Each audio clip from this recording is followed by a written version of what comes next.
Tuesday, April 28th, 2020.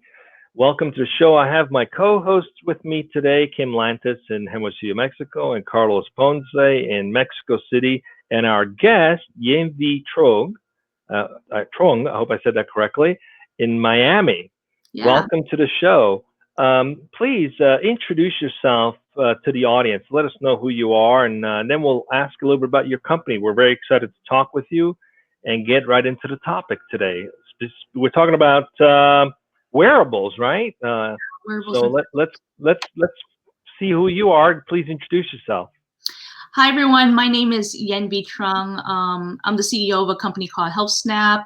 I have a background in science, technology. I've been involved in, this is my fourth startup, so I'm very excited to be on this show. And Healthsnap is a company that's innovative, and we focus on lifestyle data from wearables and sensors and making sense of that information for individuals so they know how to have their daily lives to reverse and combat chronic disease, prevent chronic disease. And we work with hospital systems and large group practices, corporations, so that we can deliver the information appropriately for everybody to understand. Cool. Yenvy, tell us a little bit how you got here. Tell, how did you start down this path? What gave birth to this idea? If you can give us a little history about you, that would be awesome. I'm sure everybody wants to get to know you a little bit on the show. Yeah. Always had a science background, healthcare background. Decided not to go to medical school, background biomedical engineering in school, and decided not to go to medical school, and decided that in business I could probably help more people in healthcare than just working with the patient in front of me one at a time.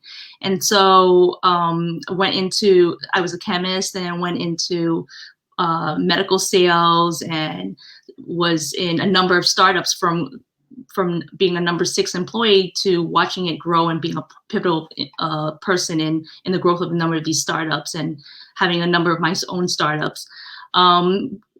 I would say the idea wasn't just mine. We started out of the University of Miami, the technology itself. My co-founder is a professor there, and my other 2 founders were students of his, master's students of his, that developed and researched the algorithms and the information that we're utilizing to bring out to market and to the individuals. But when I first met them, they were already doing research there. And if you ever saw the movie Founders with Ray Kroc, the founder of McDonald's, he saw the McDonald brothers, and to him, it wasn't about fast food or the technology they were using. It was the name McDonald's, the brand. And so when I met my team, it was the data that they were producing, and they saw it as an assessment, a novel tool that doctors can use. I saw it as the amount of data they were generating that we could use to help people.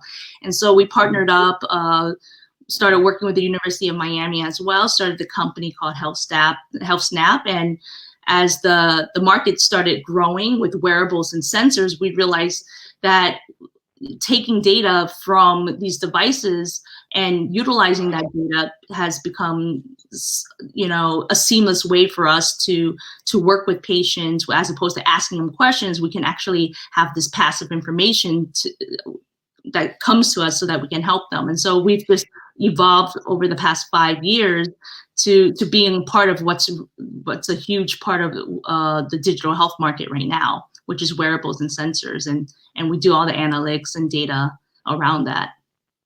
Well, you're definitely in the right market right now, that's for sure. Carlos, please introduce the topic of the show today, and let's go right into the conversation. I'm looking forward to learning more. Absolutely. So thank you, Tulio. We're going to be speaking about how wearables and sensors will be part of daily living in the future. Or in other words, what role will wearables and sensors play in the future of healthcare specifically? Mm-hmm. So, Yenvy, I'd like to ask you next, why did you choose this particular topic? Why did you think it was relevant for today's conversation? I think it's relevant, not just healthcare, and I mentioned daily living, because it's going to be a part of our life, whether we know it or not. Every time you hold up your iPhone, oops, it's collecting data from you and you just don't know it. And so where data is being collected from us, from every direction that we look or touch or feel, and we just don't think about it, and it is a part of our life, and that data is going somewhere and it's being dispersed and contributed to other areas and companies that are utilizing that information to whether help you or to market to you or wherever the case may be. And so specifically I focus on healthcare because that's where the interest, and I think that's where knowing that the data is being collected on you, where can the individual deliver their data and give companies access to that data so that it actually helps them, whether it be your Apple Watch, your Fitbit, or your Bluetooth scale, for example. That type of information comes back to companies like Healthsnap, and then we're able to deliver powerful information to help an individual. So can you walk us through like an example of what that would look like? Let's say I've got my Apple Watch on, it's collecting perhaps a little bit more in the future than it is now. It's got my pulse, maybe it will collect my blood pressure at some point, maybe it might even have an oscillator at some point collecting my oxygen levels, what have you. Right. Let's just use that as an example. So would that then upload to Healthsnap, and then my healthcare provider potentially could get alerts on anomalies or things that are off? How does that work? What would be the ultimate benefit to the consumer, if you will, the patient or the wearer?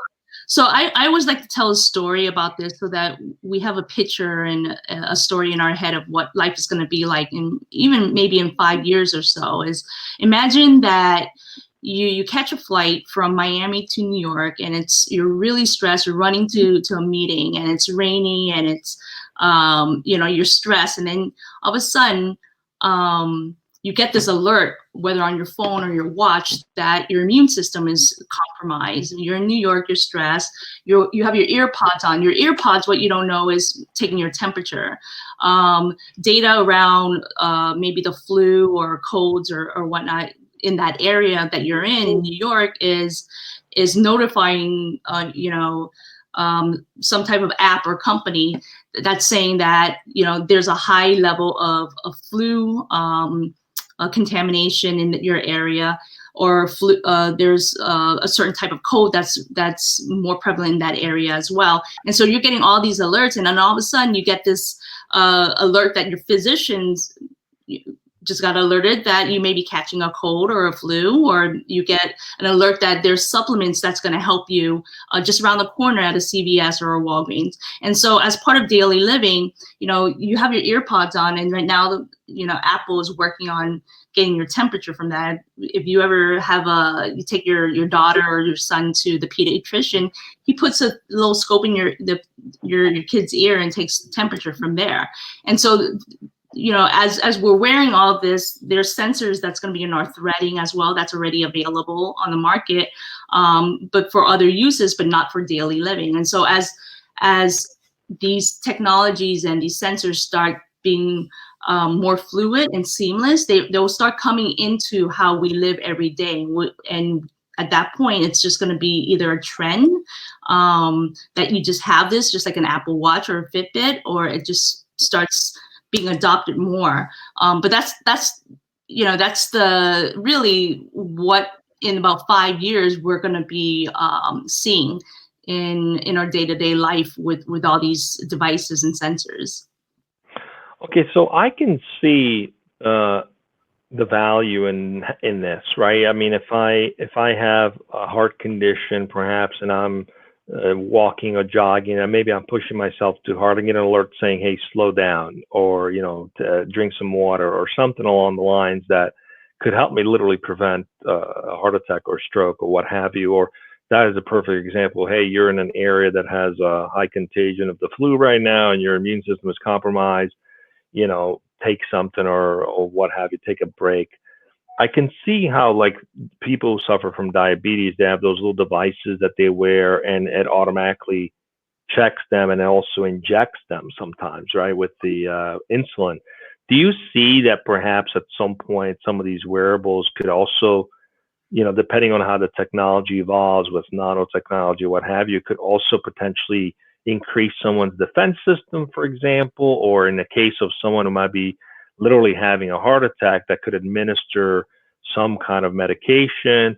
Do you see that coming down the pike as well? And what are some of the challenges around resistance? People have a lot of resistance to this kind of thing too, right? Let's just face it. It feels a little like intrusive, but at the same time, I see the value. So how are you dealing with the potential of saving lives with something like this, or improving lives, and the pushback that people have in terms of fear of just having everything that they do known? Right. I mean, you're always going to have that population of individuals that are resistant to something different and a change, right? And so it's going to take time. There's always going to be that population, but as a mass, as a majority, it's going to be adopted, and it's going to be a part of an offering that becomes common. It's a common offering. You can't, it's kind of like you get an iPhone 10, but you can never get an iPhone 3 again. It's, once you go out and you start purchasing the more updated technology, the more updated devices, and you can't go backwards from there.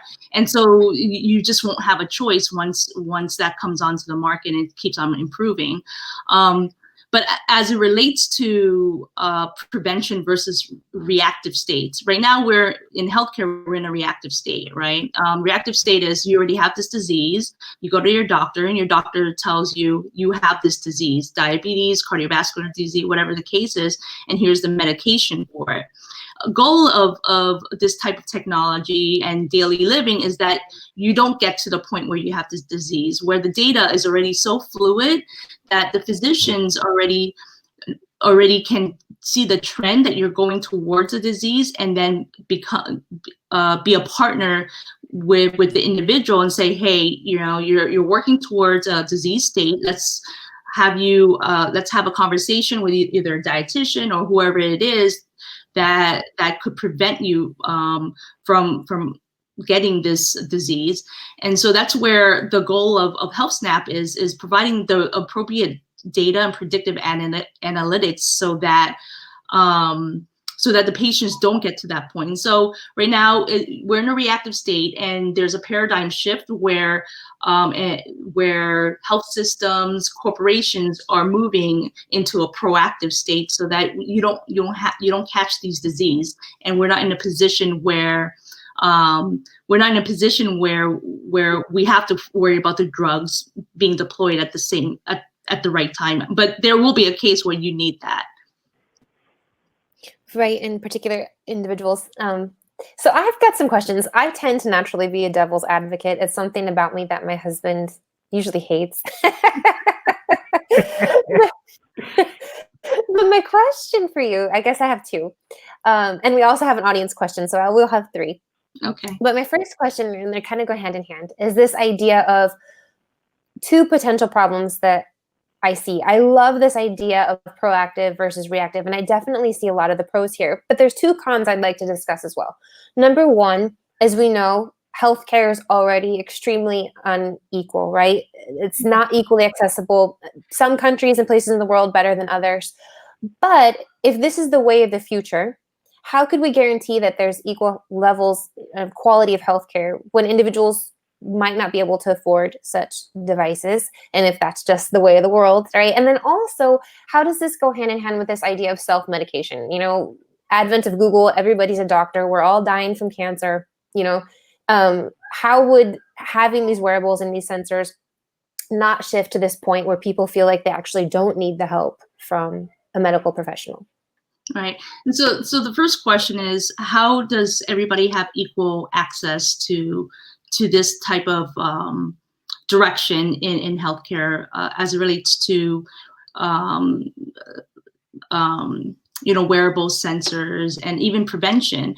And right now, there are programs for individuals, one who have chronic diseases, like RPM, remote patient monitoring programs, chronic the CCM, chronic care management programs. And so these are all covered by, various parts of them are covered by insurance and also covered by Medicare. And so the government actually is covering and has made directions in where individuals who hit certain categories of these disease states are covered. And so companies like Healthsnap comes in, and that actually accelerates us and gives us the opportunity to work with physicians and patients without a cost associated out of pocket for some of these patients, and for a lot of these patients actually, and then also for the health systems, because it becomes a positive for everybody involved, including the patients, because they're not going out of pocket for some of these government programs that right. we're doing. And I suppose in the long run, ultimately, proactive is always going to be less expensive than reactive. That's correct. And so again, right now we're reactive. Right, but there's also there's got to be a cost benefit to this as well. I know I'm not an expert in healthcare, but I know for a fact that there's a tremendous amount of money spent in readmission, right? That's where the majority of the money goes into. Someone goes in, gets treatment, they didn't catch everything, or they missed something, then they have to go back in, and the second time they go in, it's worse. Where something like this could actually prevent a lot of that. Wouldn't you say that with monitoring and with some early detection, they could actually reduce the cost of healthcare because of things that could be avoided? That's right. Is that the goal too? Yes. So there's a couple of models, value-based care models, where hospitals are compensated and bonused on the fact that the patients, on a qualitative level as opposed to quantitative, meaning how many times did the patient go in, and you get paid every time the patient goes in, right? So it goes against a person getting well if they're getting paid every time a person isn't well, right? So that's one. And then the other is readmission, meaning that I had an emergency. I had some form of acute emergency that I came in for, whether it was cancer related, cardiovascular related, and then you treated me, and then all of a sudden I'm back in 1 month.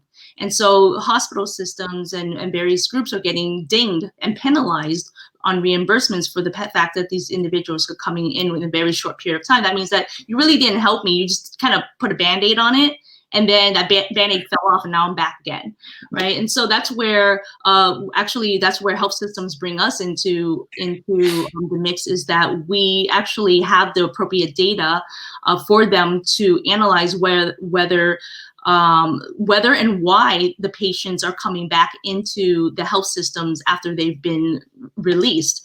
And if they are, what is the reason? And it's a lot of times once it's outside of their control within the entity itself or in the structure itself, they go home, and we don't know what it could be. Dehydration, it could be stress related, it could be nutrition related, it could be fear. And so these are things that we identify, and that's something that the health systems don't have knowledge of right now. And so us delivering that and showing a trend on that's something that they can put investments towards, so that they can control that, so the patients don't have these high readmission rates. And the idea of self-medication? Self-diagnosis? I mean, we're all guilty of that. So I do it all the time, and my husband tells me, you need to go to the doctor. And because I'm in healthcare, I feel like I can ask some of my co-founders who are experts in science and nutrition and healthcare as well. And so we were always trying to get away from the physicians, just because we don't want to go to the doctor, right? And so if we were in a position where the healthcare providers were a partner of ours, that it wasn't a fact that we go there every time we're sick, but it's a person that's always helping us to get there, to be optimal, really, then I think it's kind of having a guidance, somebody that's like a coach or something, and then you speak to them, and then you're not self-medicating yourself. And that's just a vision that I see, as opposed to Googling on WebMD and then going out and buying herbs and all these things. Well, I mean, herbs are great, but you're going to CVS and you're buying things off the shelf, and then you're Googling it and see if that's going to help you or not. And I mean, we're all kind of guilty of that. And I think having a healthcare, a different relationship with our healthcare providers will alleviate that in the future. Yenvy, I'd like to ask you something. Well, it's more like touch on what we were talking about before we went on the air. We mentioned that we were trying to stay positive and pretty much upbeat in the conversations. However, I mean, we cannot cover the sun with one hand, right? So we need to talk about I'd like to touch on the COVID situation, and in relation to how your vertical, and more specifically, healthcare. Healthsnap is going to be able to react in this COVID situation, or how you can help others maybe with your value proposition. So what is your take on whatever's going to happen from your standpoint in the healthcare, in the health tech vertical? What is going to happen, and how you plan on tackling it, or how are you planning on helping others? Right. One of the things that I'm very passionate about during this situation is that, and many of us were impacted, personally, whether it be close family members or friends. And if anybody is aware of the stories around what happens when a family member or a best friend or a close friend is in a hospital system, they're by themselves, alone. If they do pass away, they're by themselves, and it's the saddest thing that you can experience or even hear about. And so I'm extremely passionate as a CEO of this company, and we talk about this every Monday about how my team is going out to save lives right now, because what we're doing is keeping people at home instead of going to your physician or having to go out because you're fearful of whether this code is COVID or not. What our technology allows physicians to do is have access to information, whether it be temperature, your glucose level, various measurements, physiological measurements that would allow a physician to say, actually, you're okay. Right now, a physician can actually just go on FaceTime and have a telehealth visit with a patient, but they don't have the access to the right data to say, you know what? That doesn't look right, or I think we really need to figure this out. Right now, it's just a conversation, but what our data allows the physician to do is really have real connected information that says this patient's temperature is at 103 and it's been going up, and this is a passive data that a physician can have access to. And so during this COVID situation, we've seen an acceleration in the interest from providers and health systems, and even patients thanking us every time, because as part of our technology, we provide the service of communicating with the patients to let them know that their physicians would like them to be a part of this program. Mm-hmm. And these patients thank us. Especially, we had one patient who she was in a senior living community, and she was afraid to leave her home, and she was so happy that her doctor had access to this information to keep an eye on her. And so these are the types of stories that we get every day on patients actually thanking we call them Healthsnap angels that have these communications with the patients. Okay. And they thank us for the fact that their doctors have an oversight on them.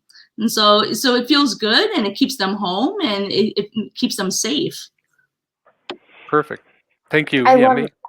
I love that. I'm sorry. I think there's a connectivity issue or a delay. I don't mean to be interrupting. You're fine. I think you have a guest, I do. audience question, right? I have an audience question. For one, I just wanted to congratulate you. I really love this idea of facilitating a relationship between the caregiver and the patient, incrementing that level of trust, that level of knowledge. And I also like this idea of making it an even playing field, right? It's not, one's health is not the sole responsibility of the caregiver or the individual, right? And I think this is a nice bridge to fill that gap. talking about the gaps, we have a question coming in from Christian Macias, and he's wondering specifically about this future that you had been talking about. I think you mentioned about 5 years, and you're talking about the ear pods and the temperature gauging. But approximately, in your estimation, how far away would that be, and what are the current roadblocks that are happening, or the first gaps, or the things technology-wise that we need to, you know, the stepping stones? Like, what do we need to know or be capable of doing that we're perhaps not capable yet of doing?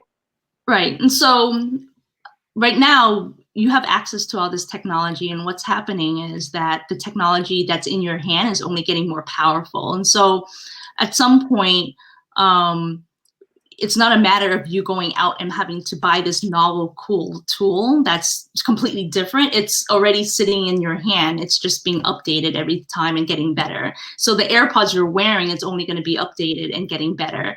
The clothes that you're wearing, it's going to have threads with sensors in the future. I wouldn't say that would be in 5 years, but it's already available. And it's being used in fitness right now to measure, you know, your muscle movements and that kind of thing. And I've seen it, I've experienced it. And so all of that is already available. Where the gap is it's the adoption as it relates to healthcare. How accurate is that information once it's available? For example, you know, Tesla's autopilot capability, it's available, but how safe is it, right? And that's the pushback in the gap that everybody has to experience as a tech company, is the security level on every level, from how safe am I going to be with this technology, and then where's my data really going? And so those are the two pieces that I think has to be addressed: safety and security. And then I think once if it's a strong offering, I think that's where the adoption will start to take off on its own. But again, you know, the technology is there; it's being worked on. It's just going to be updated, and you're just going to be giving it, and you know. But you'll remember this conversation when you're wearing your AirPods or any of the devices you're already using, and saying, well, you know, the data's in here. Where's it going, and who has access to it? Yeah, I can see it already. Instead of just facial recognition, it also takes your temperature as you open your phone. So I could see it already. And you know, I think it's a good idea, especially if you're dealing with a population that has some health issues that they need to monitor and keep an eye on and track. It could save some lives. So kudos to you for doing it. We wish you a lot of success. We're up on time. As always, we're always up on time when things get really interesting. We'd love to have you back at some point, maybe hear some case studies and where it's been applied, and some success you've had, challenges you've had along the way, because this is obviously something that's not going away. And there's a big opportunity, I think, considering everything that's going on. Carlos, unless you guys have any other questions, let's wrap up and see who we have next.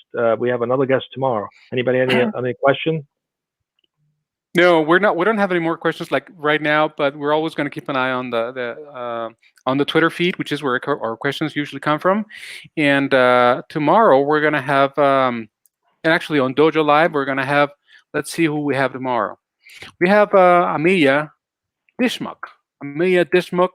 And we're going to be from my, just give me a minute and I'll pull it up. I'm sorry, but it just came in here today.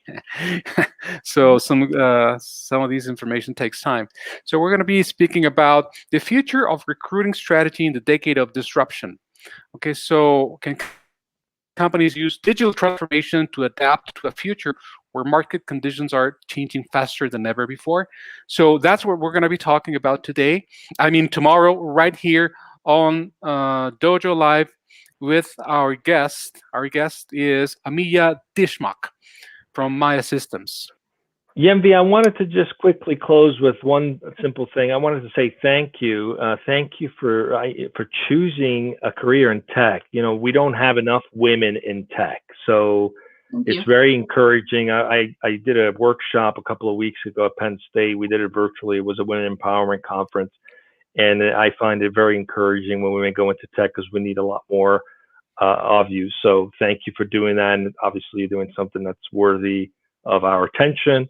And thanks everyone for joining us. Just stay with us as we go off the air for a few more minutes. For the rest of you, thank you for joining, and we'll see you again tomorrow at 1 p.m. Pacific. Thank you. Thank you, everyone. Thank you.